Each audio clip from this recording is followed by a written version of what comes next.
अस्सलाम वालेकुम व्यूअर्स, मैं हूं आपका होस्ट अब्दुर्रहमान और आज डिस्कस करेंगे सऊदी अरब की जानब से पाकिस्तान में लगाई जाने वाली ऑयल रिफाइनरी जिसमें अब सऊदी अरब इंटरेस्टेड नहीं रहा। जी हां, 2019 के अंदर जब सऊदी अरब पाकिस्तान आए तो जहां दीगर बहुत सारे मंसूबों के एग्रीमेंट्स MOU साइन हुए, वहां एक $10 बिलियन की ऑयल रिफाइनरी लगाने का भी MOU साइन किया गया। बदकिस्मती से हम सऊदी रफ्तार के साथ आगे नहीं बढ़ सके और अब हालात इस तरह बदले हैं कि सऊदी अरब ने अपनी अरामको कंपनी, जो पहले सरकारी तसल्लुत में थी, यानी कि उसकी तमाम मैनेजमेंट सरकारी थी, उसे सेमी गवर्नमेंट कर दिया है। बहुत सारे लोग प्राइवेट सेक्टर से आए हैं और उसके बाद उस कंपनी ने यह फैसला किया है कि अब हम बजाय रिफाइनरी बिजनेस में जाने के एक ज्यादा प्रॉफिटेबल बिजनेस, जिसे पेट्रोकेमिकल कॉम्प्लेक्सेस कहा जाता है, उसमें इन्वेस्ट करेंगे। अब पाकिस्तान को सबसे पहले रिफाइनरी भी चाहिए जदीद थी और पेट्रोकेमिकल कॉम्प्लेक्स भी चाहिए।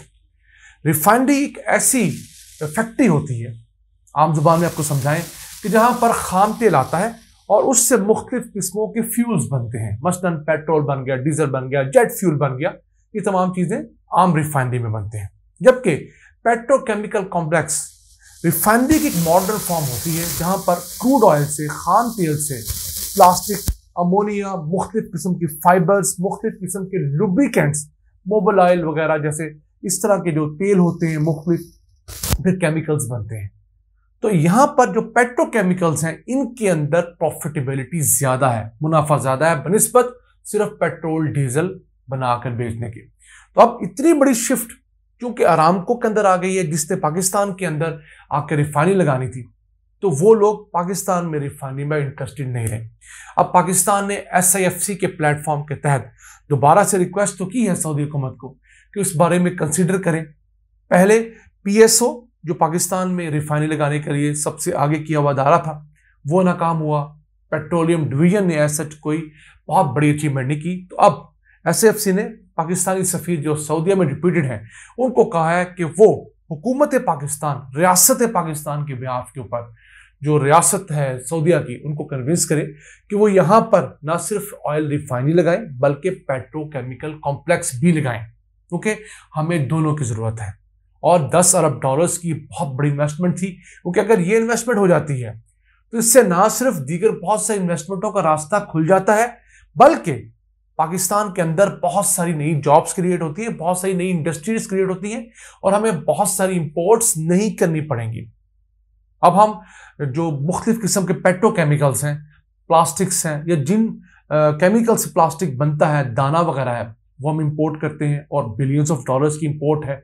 उसके अलावा बहुत सारे दीगर केमिकल्स, लुब्रिकेंट्स हम डायरेक्ट इंपोर्ट कर रहे हैं। तो हम खुद अपने खाम तेल से जब यहाँ पर प्रोड्यूस करेंगे, इवन अरब मालिक से आने वाले खाम तेल को रिफाइन करके जब यहाँ उसे प्रोड्यूस करेंगे, तो यकीन कीजिए उससे हमारे यहाँ पेट्रोल डीजल की कॉस्ट भी कम होगी, इंपोर्ट सब्स्टिट्यूशन होगी, हमारे कम डॉलर्स बाहर जाएंगे और जो डाउन द लेन लाखों लोगों को रोजगार मिल रहा है, वो उसका एक एडिशनल बेनिफिट जरूर है। पाकिस्तान ने सऊदी अरब को राजी करने के लिए इंडियन कंपनी है साइनोपेक, उससे भी एक किस्म का मुआहदा किया। उन्हें कंस्ट्रक्शन का, इंजीनियरिंग का, प्रोक्योरमेंट का, तमाम किस्म का ठेका देने का ऐलान किया, लेकिन फिलहाल सऊदी उस बात पे भी राजी नहीं हो रहे। फिर अब ये $10 अरब की इन्वेस्टमेंट सिर्फ सऊदी अरब ने नहीं करनी, सऊदी अरब के साथ पाकिस्तान भी 50% का शेयर होल्डर है इस इन्वेस्टमेंट में। तो $10 अरब में से 30% तो इक्विटी होगी, लेकिन शुरू में दोनों मुल्क एक पैसा जो लगाएंगे वो लगाएंगे और 70% लोन इकट्ठे किए जाएंगे। तो जो 30% इक्विटी है दोनों मुल्कों की तरफ से, $3 अरब, उसमें से $1.5 अरब पाकिस्तान ने डालना है और $1.5 अरब ही सऊदीया ने डालना है। सऊदीया तो आराम से $1.5 अरब डालेगा, हम कहां से डालेंगे? ये वो $1.5 बिलियन का क्वेश्चन है जो अभी तक सवालिया निशान है। इसके बाद जो 70% लोनिंग कलेक्ट करनी है, वो पाकिस्तान की तरफ से PSO, जो पाकिस्तान में सबसे बड़ी कंपनी है, वो, इसके अलावा OGDCL, PPL और GHPL, ये जो ऑयल और गैस ढूंढने वाली कंपनी है, ये अपने अकाउंट से खाकर दुनिया भर के बैंकों से पाकिस्तान के हिस्से की फाइनेंसिंग इकट्ठी करेंगी। और अरामको के लिए तो फाइनेंसिंग इकट्ठी करना इशू नहीं है। साइनोपेक जो एक चाइनीज कंपनी है, उसे इसके अंदर शामिल करने का मकसद ये था कि उसके जरिए चाइना से लोनिंग बहुत ज्यादा आसान हो जाएगी और हमें दुनिया के दीगर मुल्कों के पास जाना नहीं पड़ेगा। वैसे पिछले साल नवंबर में निगरान वजीर पेट्रोलियम ने इस बात का ऐलान कर दिया था कि जो सऊदी हुकूमत है वो मुल्क के अंदर रिफाइनरी लगाने के लिए रजामंद नहीं है। वो पेट्रोकेमिकल कॉम्प्लेक्स में जाना चाहते हैं। पाकिस्तान दोनों करवाना चाहता है। देखिए हम लोग कितनी अच्छी अपॉर्चुनिटीज मिस कर देते हैं। यूएई गुज़िश्ता 15-20 सालों से पाकिस्तान में रिफाइनरी लगाने के लिए बार बार कहता रहा। बदकिस्मती से हमने वो पॉलिसीज ही नहीं बनाई कि यूएई पाकिस्तान में आके एक बड़ी रिफाइनरी लगा सके को 3 लाख बैरल की। फिर सऊदीया में रिफाइनरी के अंदर रजामंदी देता रहा। हमने वो पॉलिसी नहीं बनाई जो कि इंटरनेशनल इन्वेस्टर्स को यहाँ रागत कर सके। हमने 2023 में जाकर वो पॉलिसी मंजूर की जो कि अब दुनिया के लिए कोई अट्रैक्शन नहीं रही। हमने 2 पॉलिसीज मंजूर की, एक ग्रीन फील्ड रिफाइनरी और brown field refinery. Green field refinery ऐसी रिफाइनरी जो बिल्कुल नए सिरे से लगनी है। ब्राउन फील्ड रिफाइनरी ऐसी रिफाइनरीज के लिए पॉलिसी है जो कि पुरानी रिफाइनरीज पाकिस्तान में लगी हैं, उन्हें अपग्रेड करने की सूरत में जो इंसेंटिव हुकूमत पाकिस्तान ऑफर कर रही है।